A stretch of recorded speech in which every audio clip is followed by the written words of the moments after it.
મારા સમયના retired teacher Shri બીડી જોશી સાહેબ, ગીતાબેન, બાકીને હું ઓળખી નથી શકતો, પણ અને આમંત્રિત ડાયસ પરના તમામ આમંત્રિત મહેમાનો, જ્યારે આ સ્કૂલમાં આ ફંક્શન વિશે મને રિક્વેસ્ટ કરવામાં આવી કે તમારે આવવાનું છે, ત્યારે ખરેખર એમ થયું કે હું જ્યાંથી મારો વિકાસ થયો છે, જ્યાંથી હું પ્રોગ્રેસ થયો છે, એ સ્કૂલ માટે મારે ટાઈમ માટે અથવા ના પાડવાનો કોઈ સવાલ જ નથી. સ્કૂલનું નામ એટલે ગોરધનભાઈ સાહેબની સ્કૂલ ગણાતી. અમારા વડીલ મિત્ર પણ એમને પણ ખબર છે કે ગોરધનભાઈ સાહેબ કેવા હતા. ખૂબ જ લાંબી દીર્ઘદ્રષ્ટિ, શિક્ષણ વિશે ખૂબ જ એક્યુરેટ, અને પોતે એક બાયનોક્યુલર લઈને દરેક રોડનું પરીક્ષણ કરતા સ્કૂલના ટાઈમે. પ્લીઝ બધાને રિક્વેસ્ટ કરું છું, શાંતિ જાળવો. એ ગોરધનભાઈ સાહેબે ભગવાને મારી કરી છે, એનો અનુભવ તમારી સાથે વ્યક્ત કરું છું. ઘણા બધાને ખબર નહીં હોય, ડૉક્ટર વિમલભાઈને પણ ખબર નથી કદાચ, કે મારું ડ્રીમ હતું એક MS જનરલે સ્ટુડન્ટ લીડરશિપ લીધી ડૉક્ટર કેતન દેસાઈની સામે.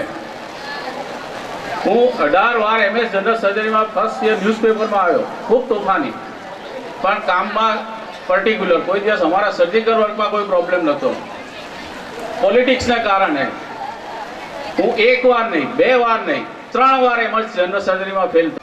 પણ મારે સારું સેન્ટર જોઈતું હતું. I did it.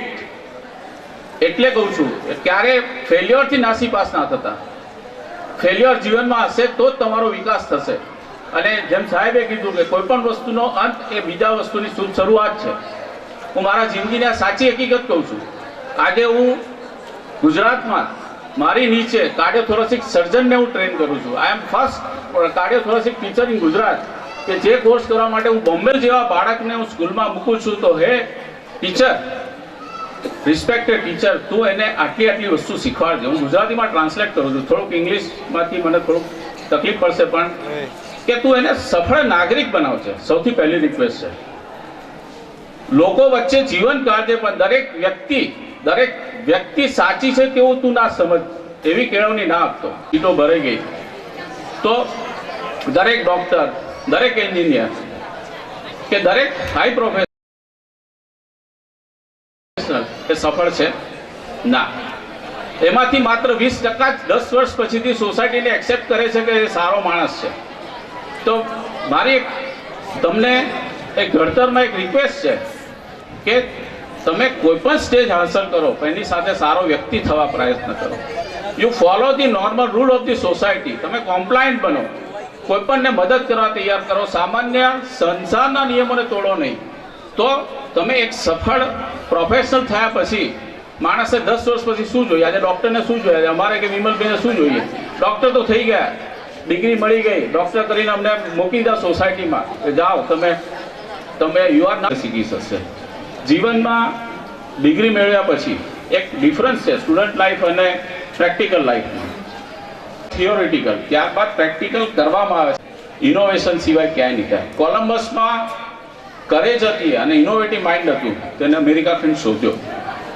એવી જ રીતે તમારું માઇન્ડ, નોલેજ તો અત્યારે તમને 5 જ મિનિટમાં ગૂગલ પરથી ગમે તે સબ્જેક્ટમાં, અમારા ક્લિનિકમાં અત્યારે પેશન્ટો આવે ઘણી વખત અમારા કરતાં એમની પાસે નોલેજ વધારે હોય, જે પહેલાં નહોતું. તો મહેરબાની કરીને તમારું માઇન્ડસેટ એવું કરો કે ઇનોવેશન, દીર્ઘદ્રષ્ટિ, એગ્રેશન ટુવર્ડ્સ ધી સબ્જેક્ટ એ નહીં કરો તો તમે એક લેવલથી વધારે અચીવ નહીં કરી શકો. કોમ્પિટિશન બહુ છે. Every second is full of competition. એમ કહેવાય, ભલે ખરાબ શબ્દ વાપરું છું, પણ સ્મશાનમાં પણ જવા માટે કોમ્પિટિશન છે.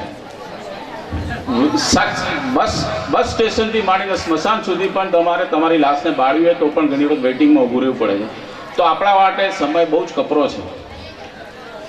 અને ઇનોવેશનની સાથે રહી વાત એપલના સ્ટીવ જોબની વાત કરું, સ્ટીવન જોબની, એ પોતે 7 વર્ષ ગેરેજમાં કામ કરતો હતો. એમને આત્મકથામાં એને લખ્યું છે કે દર સન્ડે એ આપણા હરે કૃષ્ણ મંદિરમાં 7 માઇલ ચાલીને જતા હતા.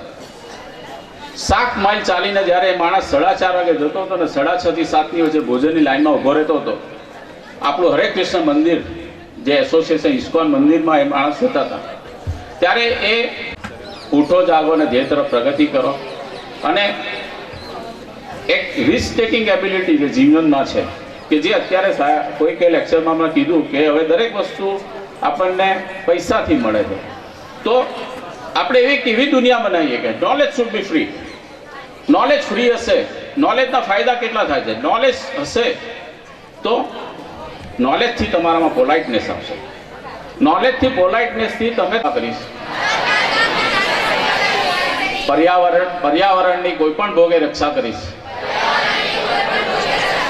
અને વિશ્વમાં ઇન્ડિયા તરફથી શાંતિનો સંદેશો ફેલાવવા મારાથી જે થશે તે કરીશ. વિશ્વ શાંતિ સંદેશ હું ફેલાવીશ. બોલવું નથી, બધું તમને સલાહ મળી ગઈ છે એટલું